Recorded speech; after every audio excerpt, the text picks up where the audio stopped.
Andy Palmer, who directed the upcoming comedy film The Re-Education of Molly Singer, which will be released in theaters and on digital platforms on September 29th, 2023, is here today and on our show. Welcome, Andy. Thank you for having me. So good to be here. It's so great. I, I saw the film last night, oh, good. and I tell you, I loved it. It brought me back to not even college. It brought me back to high school Yep, yep. because I hate to say this, but we drank a lot in high school. I listen. I come from a small town. We are no stranger to the keggers out in the forest ourselves. So I'm with you, brother. Yeah, so I really bonded with this film, and I also bonded with the fact that you're a versatile director, and you remind me of somebody, a very good friend of mine, Ted Kotcheff, who did Oh wow. many films, different films, action, Yep. comedy, and thrillers. He did all kind of films and romance, and you fit that category because you jump around horror to Yep. comedy. And I was like, wow, how can you explain that? Like, you I know, I definitely like look at I look at guys that I was chasing when I was younger, right? Like when I got into film and stuff like that, I wanted to be like Kevin Smith and Edward Burns, and like those are my guys, Soderbergh, and stuff like that. And I right. look now at sort of what I become, and I look at directors that like I really, not that I don't love those guys, but I admire. One of the guys that I look at and I'm like, God, what a craftsman was like Richard Donner. Like he could do anything, action, drama, comedy, like, just a sort of like storytelling craftsman. And I think if I could have any sort of career, a Richard Donner, a Ron Howard, these guys that can jump from genre to genre. And at the end of the day, what they really want to do is just tell great stories, with good characters. Absolutely. How did you come up with the title of the film, and what does it mean to you? Sure. Well, it's ironic. When I got the script from Todd Friedman a few years ago, he had actually written it with Kevin many years earlier, and it was called The Re-Education of David Singer. So it was actually a male-driven comedy, and sort of had a different perspective and a different sort of humor. It felt more like '90s American Pie, Road Trip, and stuff like that. Very funny. The concept was the same, but I was like, hey, we should, let's freshen this up. And like, I was like, we've never seen a female Van Wilder before, like that sort of like campus, that the campus queen that like rules all and stuff like that. And I was like, that'll just add like a cool perspective. And so we started tinkering with, all the characters, all the tropes and stuff like that. And for a while, I think the movie was called Collegiate because we thought maybe the re-education of Molly Singer was too long. But there's just something about it that like kind of rolls off the tongue, I think. Actually, it was a very interesting title. I enjoyed it. What inspired you to direct this particular comedy film, and how did you approach the genre and the tone of the story? Sure. So I was actually editing a film for Todd, a movie called Collection that he had written and produced with my producing partner Warner Davis. And he knew that I also directed, and he asked me what I wanted to do, and I said, oh, I really want to do a comedy. I want to do a comedy like Weird Science, like I want to do that sort of John Hughesy sort of movie. And he's like, oh my God, I love John Hughes, and B, I have that movie. So he had given me the Singer script, and I was like, oh, this is great. And so that was sort of the snowball that got the movie going. As far as approaching the film, I wanted to create movies like, like we talked about, that kind of throwback to high school. Is like every movie that I ever want to make, I want to imagine me being 15 years old sitting in the basement with my friends and being like, what are we renting tonight?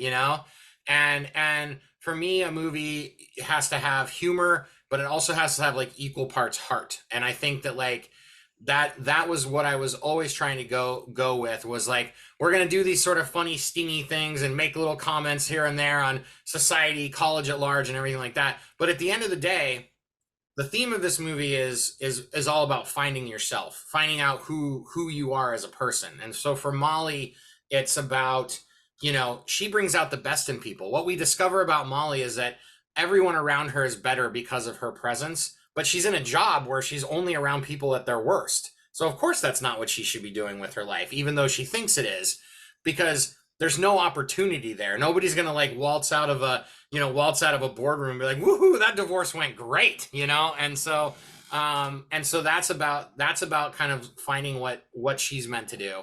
For Polly, it's about not revolt, rebelling against his parents to the point where his individuality makes him, be working at the high school cafeteria when he could be doing so much more with his life, right? True. And then for both, for Elliot and Brenda, it's basically overcoming that trauma of losing, their dad, their husband, and finding their life on that next step, and doing it with humor and stuff like that, so that it doesn't get too saccharine sweet, but at the same time, doesn't feel mean spirited. I remember watching Office Christmas Party. Did you see Office Christmas Party? Yeah, yeah, sure. Yeah. The thing that I absolutely loved about that movie is that, like, that Ehrlich character, that was like sort of like the sort of like unhinged character and stuff like that. It all came from only wanting to like make the employees feel good on Christmas. Like it actually, at its heart, at its core, had this like such this sweet message and this sweet, and I was like, that's sort of what I would like to do. Like I want to do that, is like have it all come from this sort of positive place. Yeah, because I had many discussions with Ted Kotcheff about Weekend at Bernie's when he directed that Yeah, movie, and I such a classic. and I said to him, I said, "There's only so much that you could do with a dead body, Like, how did you, ever do this film?" He says, "Antonio, it was not easy, but we Yeah. you know, and the comedy was there. It was just great. And this Oh, film that you did, the actors that you cast were just yeah. totally amazing, and they had so much charisma. What was it like working with Britt Robertson and Ty Simpkins and Nico Santos and also Jaime Pressly? How was working with these? Yeah, the cast was like an absolute dream, and the cool thing was is that I was fans of everybody. Like I was just fans of the cast, so it was like, I like their work. And Britt I had seen in Tomorrowland, and I just was like, who is this person that is just going toe to toe? George Clooney and her, and the chemistry was there, and just her delivery, her timing, and she did a show called For the People that was very similar, in that realm, where she just Britt gets in a scene and she just owns that scene. And I was like, that's what Molly needs to do, but not in like a disruptive way. It has to be in this sort of like represents the audience in our movie. She's the one that's sort of taking us on this journey. So if she's too over the top and she's too broad, then the movie's going to feel too broad. So she's sort of like does these sort of, it's like scalpel comedy where she's just in there with like these little shallow cuts, and then Nico gets to be big and stuff like that. Nico, when we were writing originally, the character, his name was Haas, and he was sort of like a Stifler sort of best friend, the troublemaking best friend. And I was like, I don't know that Molly would hang out with Stifler. And I was like, we need him like a little bit more sophisticated, but still sort of, just snarky and stuff like that. And I was like, kind of a Nico Santos guy. And it was crazy that he got submitted and he ended up being the guy, because that was really who we sort of wrote it for in our heads. Ty was our casting director, Shannon McCanian and Gabrielle Almagar. Shannon knew Ty. I didn't know much of Ty. I mean, I had seen him in Insidious and stuff like that. And I distinctly remember telling Shannon, like, he just did The Whale with Darren Aronofsky. Why would he come do he was like, oh, now I'm stepping up. The guy that did Funhouse Massacre. There'll be a hoot, but we had a really good convo, and Ty was great in the realm that this was his first comedy, and it was like, I think for him it was also he was very similar to Elliot, and is that he's surrounded in this sort of environment that he's not comfortable in, but instead of not doing well in that, what he did is just sort of use it as in his character, and so that sort of awkwardness and that transformation to really great comedic actor, that was completely organic.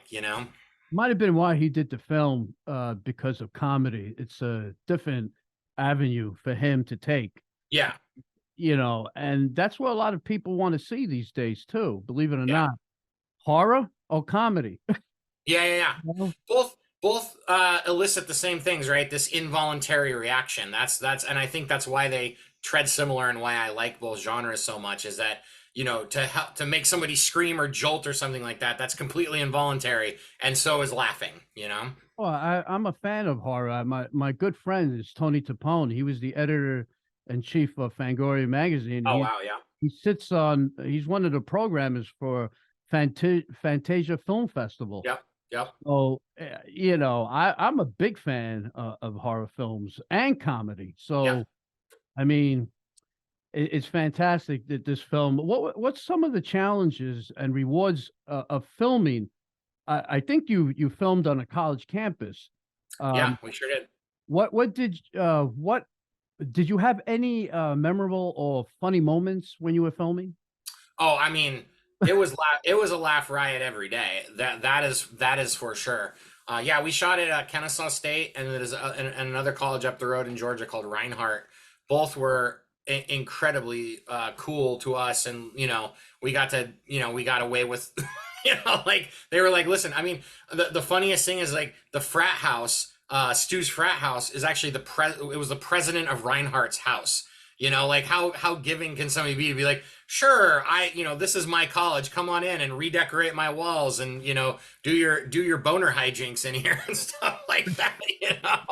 So but we had really really fun days on set. For me, the shooting of Sully's kidnapping was probably one of the most fun days I've had because it was just so ridiculous, and the stunt guy that was in the Sully costume was amazing and was like, okay, so what I think I'm going to do is I'm going to roll over this guy. I'm going to slide under here. And then I'm going to do a flip over here. And these were stuff that in my mind, it was like chicken with his head cut off running around the gym, and this guy's doing acrobatics. And so, yeah, to film that was just incredibly funny. That was so cool. That was a great scene, Yeah. definitely. What are some of your influences or favorite comedy films, and how did they shape your style and vision as a director? Yeah.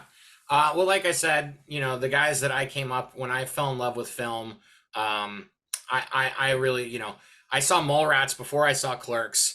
And ironically, I think I saw She's the One before I saw Brothers McMullen. So I always saw like the sophomore effort of some of my favorite directors. I saw Dazed and Confused before I saw Slacker. So Yeah. so I was really kind of seeing the sophomore efforts, or like the bigger efforts from Linkletter and Kevin Smith and Edward Burns and stuff like that. Those guys were big for me in the realm, in the way that they handle character, and care so much for their characters.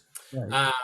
Visually, we looked at Philippe, my DP, and we looked at a ton of different movies, all from different genres. We looked at a lot of 90s comedies and stuff like that, because I think the 90s had a really unique, kind of sort of like fun take. 10 Things I Hate About You, I think is like, Right. if you look at like the color palette, the costumes and stuff like that in our movie, very similar to 10 Things I Hate About You.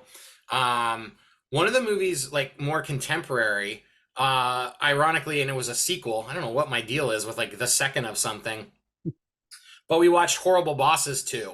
And Horrible Bosses 2 is shot so cool. Like it's just really like the way the camera moves and stuff like that. We took a lot from that movie. Not that Horrible Bosses 1 isn't amazing as well, but for whatever reason, we thought Horrible Bosses 2 had just a really, it was just shot really cool. Yeah. What message do you hope the audience will take away from watching it? I think that it's never too late to find yourself, and sometimes you have to go back. Sometimes you have to go back to a place to move forward. That is absolutely true. And this film definitely did that. How do you feel about releasing your film in theaters and on digital platforms simultaneously? Do you what do deep feelings about that? Yeah. I mean, I just want people to see it because it's like, Yeah.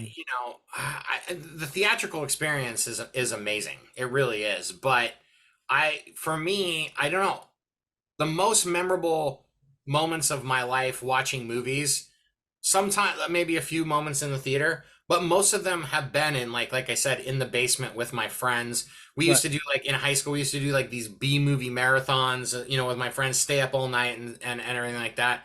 And so much of my life has been like inspired by popping in a movie in the VCR. So, the fact that it's coming out theatrically is amazing. I'm going to be in Peoria, Illinois next Friday, watching it with Zach Shearer, who played Stu, because that's his hometown, and they found out about it. It's like, he has hundreds of people coming. It's going to be so much fun, and it's going to be great to watch it on the big screen.